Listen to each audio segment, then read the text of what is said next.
years, people have changed the way they listen to music. They started listening to cassette tapes, they transitioned into CDs, listening to the radio, and now people are listening to music streaming services such as Spotify. My name is Abby Minton, and we're going to be talking about Spotify.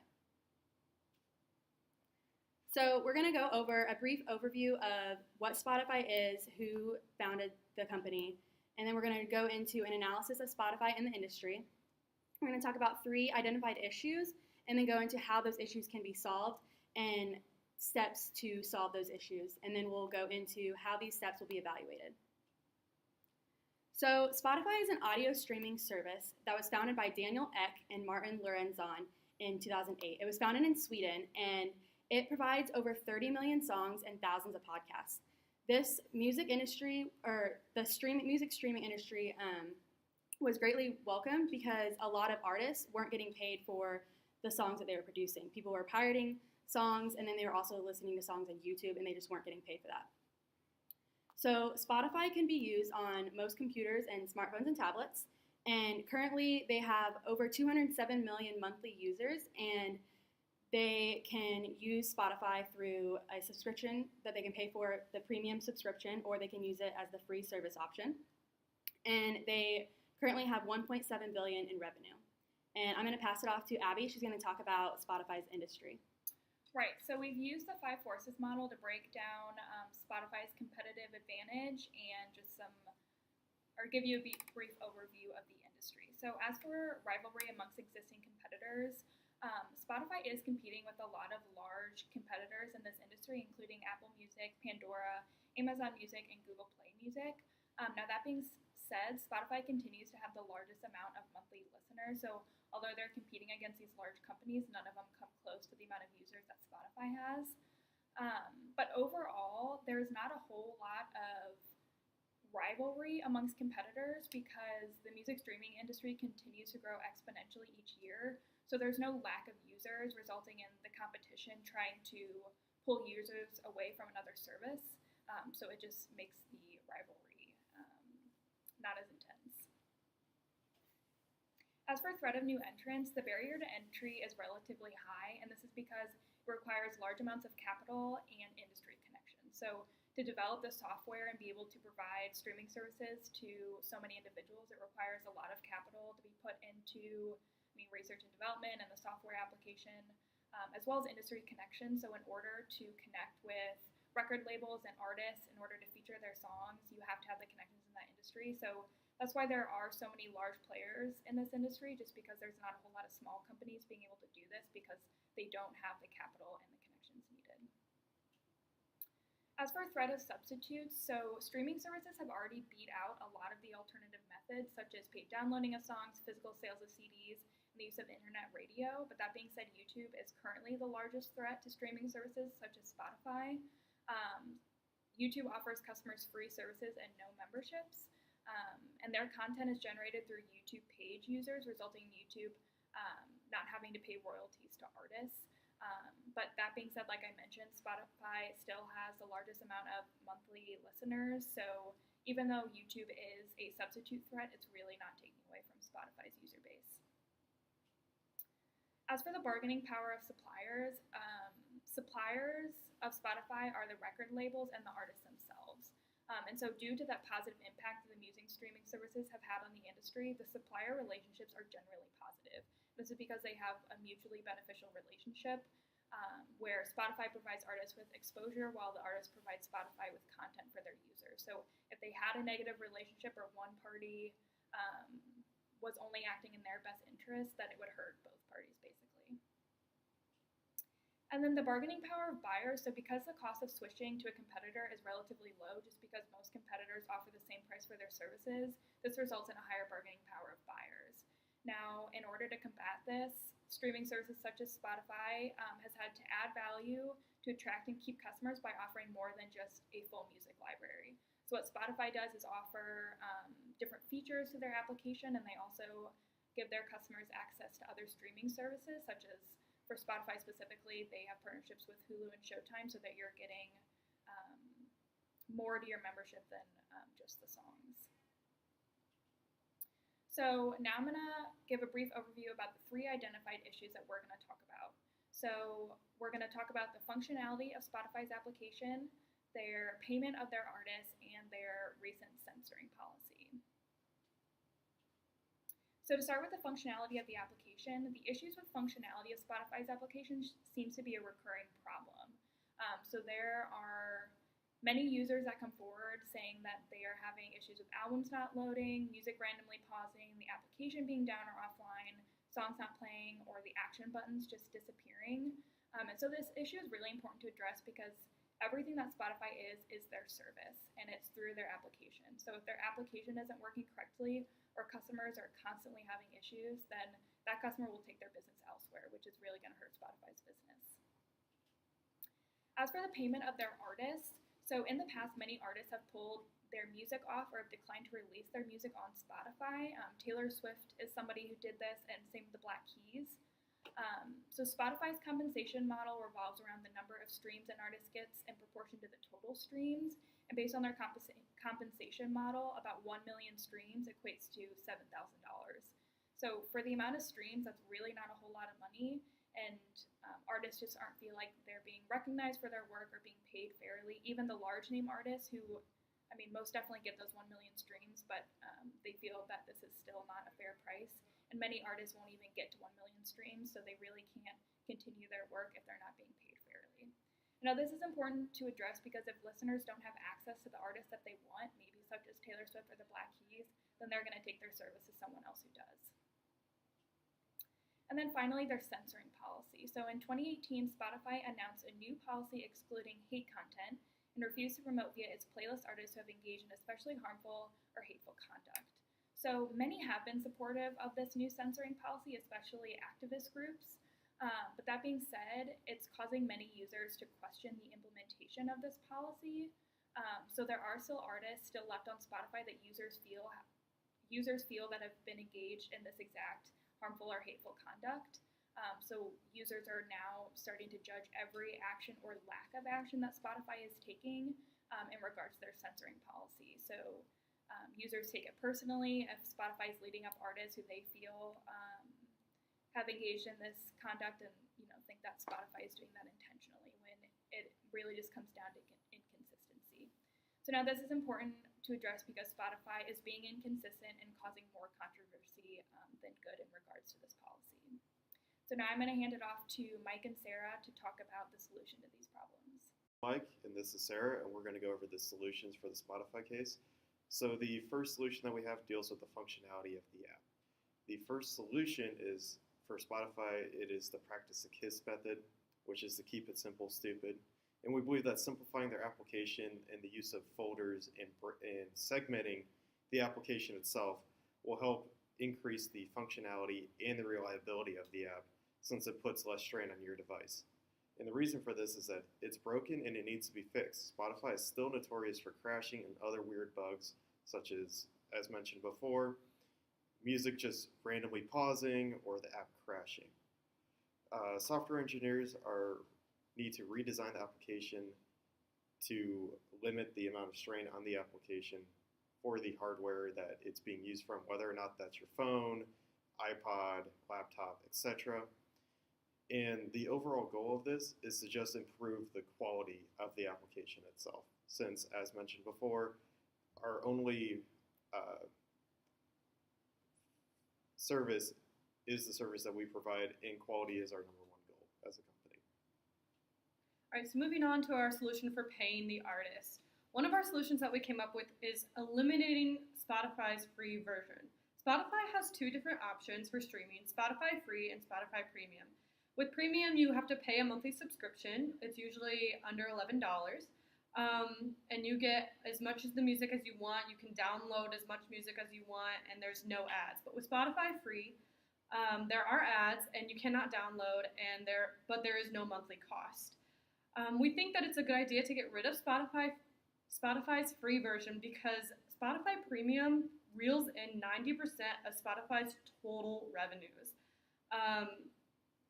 So customers using the Spotify free version would either leave the service or just hop on the Spotify Premium train if we got rid of the Spotify free version. And we figure that most customers will move to the Spotify Premium train because switching services is a hassle. You already have all of your music that you already like to listen to downloaded onto Spotify. You know what it is, and you have your playlist set. You can just upgrade to Spotify Premium, and you don't have to recreate everything that goes on.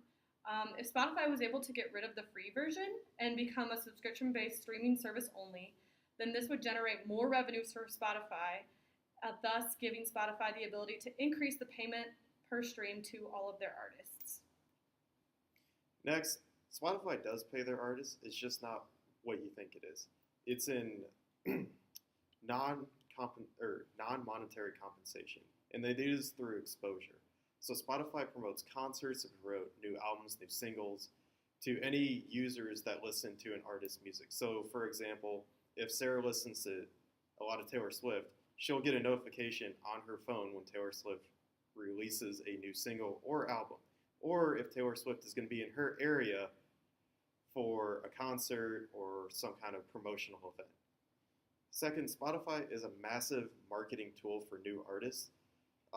Even though a new artist may not get paid a whole lot on Spotify, with the monthly amount of users that they have, it's definitely a good way to get traffic into their user-created content and to get followers. And finally, Spotify is shareable. You can take a song on Spotify and you can email it, you can text message it, you can send it to whoever you want, and then they can see what you're listening to, and maybe they may like it and they'll suggest it to another friend. Thus, artists are able to get their names out there easier and more effectively than ever before. Last solution has to deal with Spotify's censoring policy problem. So we believe that Spotify should create specific rules and guidelines and criteria that they will follow when choosing which songs will be available on their application. As of right now, Spotify currently does not have any guidelines on how they choose which songs are going to be censored. They just kind of pick and choose out what they believe should be censored. And this has caused some controversy, specifically with Kendrick Lamar. They just pick what songs they consider might be hateful or harmful to one person, but also that can be controversial because what might be hateful and harmful to one person could just be an expression to another person. So by telling the public exactly what songs they can expect to find on their application, they will be able to gain or lose followers at this point. This could either look bad for them in the short run if they specifically say we're not going to have this type of music on our application, but in the long term, it's going to cause more revenues, which will ultimately be what's best for Spotify in the future. Now we're going to move on, and Abby's going to go into the action of our how to place our solutions into action. So I'm going to go over how we are going to put those solutions into action. First, I'm going to start with the functionality of the app. We broke this action plan down into 4 different phases. We're going to start with a planning phase, a design phase, testing and implementation, and then we'll move into a maintenance phase. In the planning phase, the design and user experience team will be involved. There is a senior product design manager, and he'll be able to gather the adequate product designers and engineers that will be able to implement the solution. So the user experience writers and the product designers, they will be able to create a prototype to replicate the music discovery view to make that into the home view for the app. On the screen, you can see this is what the music discovery view looks like currently, and so this is how the home page of the Spotify app should look. Doing a prototype will help them get the look and the feel of the view, and then also be able to make enhancements if necessary. And since this is already implemented for the music discovery view, this will be easy for the user experience writers and product designers to implement because the code should be similar and they should be really familiar with it. In the implementation and testing phase, the user experience writers, product designers, and engineers, the ones that have been working hands-on, will be able to present the prototype to the senior product designer. When the senior product designer accepts this implementation, they will be able to deploy this, and we decided for about 2 a.m. on a Friday morning because this is one of the least amount of times that Spotify users are listening to music. And on this next screen, I have a chart that identifies when people are most popular listening to those to Spotify, and 2 a.m. is one of the least ones, and on a Friday morning would be doable In the maintenance phase, this is a super important phase. The engineering and the IT team will be passed on the view that was created, and they'll be able to analyze the performance of the redesign to be able to respond as quickly as they can to any bugs or issues that Spotify users are experiencing, and this phase will be completely ongoing until they decide to redesign again. The action plan for how Spotify pays their artists is actually really simple. First, what they need to do is to notify all of their Spotify users, people that are using the free version and the subscription version, that they will be moving to premium only. After this, they'll be able to utilize like a pilot implementation and utilize this for about 3 months to see if they are gaining more Spotify users or if they're actually losing their users. And then Spotify should also offer all their users that they have, both new and old, a free 1-month trial to the premium version since they are only going to premium. The last action plan is for the censoring policy. So the teams that will be involved in this action plan will be the content operations team and the engineering and IT team. So the content infringement and operation manager, that is the person who chooses what songs and what content goes on Spotify's app. So they should create a document that identifies what Spotify censors, how Spotify determines which songs to censor, and why Spotify is censoring a particular genre, song, or artist. After they have created this document, they should share it with the engineering and IT team. So once they share that document with the engineering and IT team, a web engineer should be able to create a link on Spotify's website to a new page. I have included an image over here of where the links are on their app currently, or on the website currently. And so the link should be under the useful links section on their website, and it should be titled Music Censoring. So the music censoring page should include the document that was created by the content operations team, and then additional context to what they are censoring, why this has become a page. The page should also include an automated list of artists and songs that Spotify currently offers.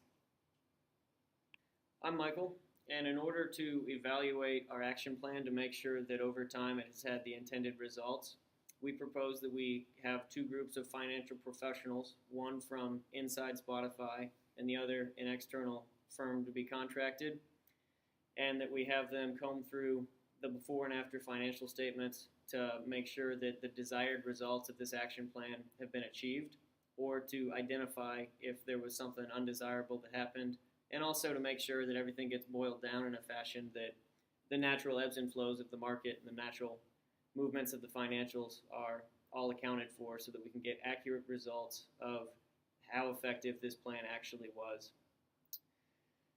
So at the end of the day, it doesn't matter exactly what anybody else thinks except for our customers and our future customers. So the second tool that we should use to make sure that the plan has worked well is a longitudinal study. So a group of Spotify users and a group of non-users are going to be given the new version of the app, and they're going to have a couple weeks, 1 week, 1 month, however long they need to make sure that they can kind of have that app actually integrate into their daily lifestyle with their normal habits, and that way they can review both as users, and then another group of non-users can kind of decide if they like it the way it was, if they like it the way it is now, and if it's something for the non-users that they would want to do again in the future if they'd like to become subscribers to Spotify. And with that longitudinal study, it doesn't have to be limited to just the functionality of the new version of the app. We can look at the new censorship policies and pool people and see how they feel about the way all that's being publicized, so that way that we can always be in constant contact with the consumers and with the market, so that whatever's going on is always being communicated and that we can constantly adapt our plan to roll with the punches per se. In conclusion, from 2008 to now, Spotify has grown into the dominant streaming service. In order to maintain Spotify's position, it's going to be important that we identify the possible points of contention. So overall, the company's health is very successful. In a very short amount of time, they've been able to dominate a market per se, and they've done it in a very unique way that delivers value to a ton of people, including the artists. Next slide. For our discussion questions, we have those on the board. Feel free to pause the video if you'd like to spend a little bit more time with those.